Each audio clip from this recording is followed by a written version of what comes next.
Such a pleasure to talk about this film. The first one was such a turning point. It was such a great year in cinema. So why was it serendipitous to do a sequel now? Well, we tried 10 years ago at another anniversary, a 10-year anniversary, which is a neat, moment to mark the passage of time.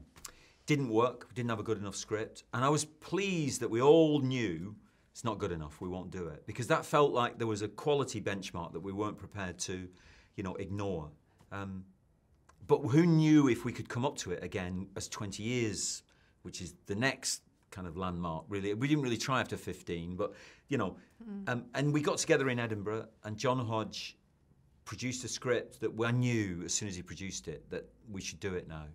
And we just cleared away everything. I was amazed. I was really forceful that any kind of problems there were, and there's always problems setting up films. There's always reasons not to do films.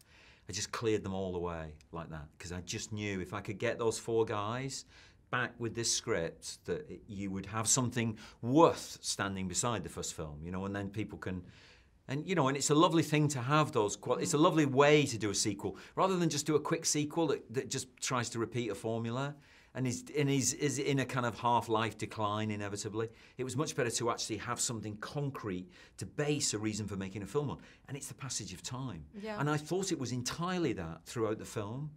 And it was only when I got into editing that I realised the film's really about manhood. Because the first film's boyhood and how irresponsible they are. They don't give a fuck about anything or anybody. They just kind of even about themselves, they don't care, really, the way they behave.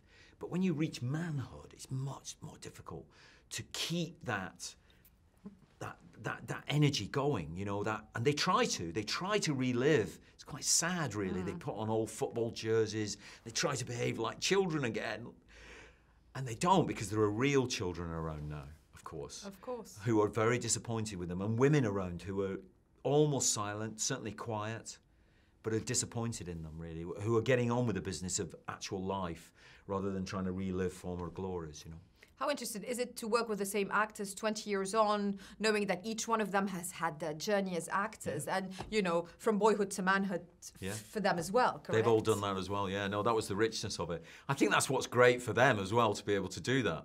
Because you literally, your research is literally your own life, and the big turning points in your own life, and I think they bring that to it. That's the emotional richness of it, I think. And it's why, of course, I think it's quite an emotional experience, the film, surprisingly, by the end of it,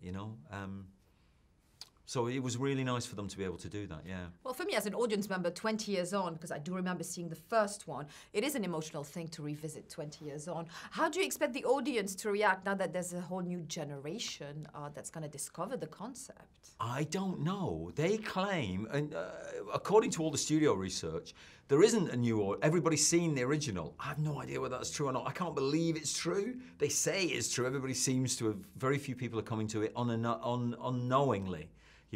So I don't know what it would be. You would hope that it would be good enough that it would make them want to watch the original and go back to the original. But that's entirely up to them, obviously. So I think it's quite cult as well, so I would assume that people would have watched it. I think they're aware of it. I think they may not have watched the whole thing, but they've certainly seen excerpts on YouTube. That's for sure. What about you? I mean, so much has gone on in your career, all the awards, all the films, and you haven't even done the same film twice, which is quite an achievement in all this time. So how did it feel revisiting, doing a sequel, which I don't believe you've done. Have you done sequels? No, first time. No. I was surprised that it was, because we had this other material, the original film, that we could use as our research in a way. It was kind of like a research kit that you could reference, practically and literally draw into the film. I love that we could. There's not that much of it actually in terms of time in the new film, but they pick very carefully the moments where you can literally pull time together across 20 years. That's an extraordinary thing to be able to do with film. Film freezes people in time, actors. It's very cruel. And we do it because we remember them like that, and we always want Clint Eastwood to look like that, and he don't look like that anymore. But that's because they're not movie stars. They're just like all of us, really, that we all go through that passage. That's the human condition, really. So it's wonderful to be able to kind of show that so vividly, I think. The great thing about those characters being a little bit stuck in the past or completely stuck in their past is that you can use music that we will always enjoy being stuck in the past, correct? Tell us a little bit about how music has always rhythmed the Trainspotting film. Yeah, it triggers emotions, clearly, and amplifies them enormously, really. We were very lucky with the first film that it resonated so much with people. Completely.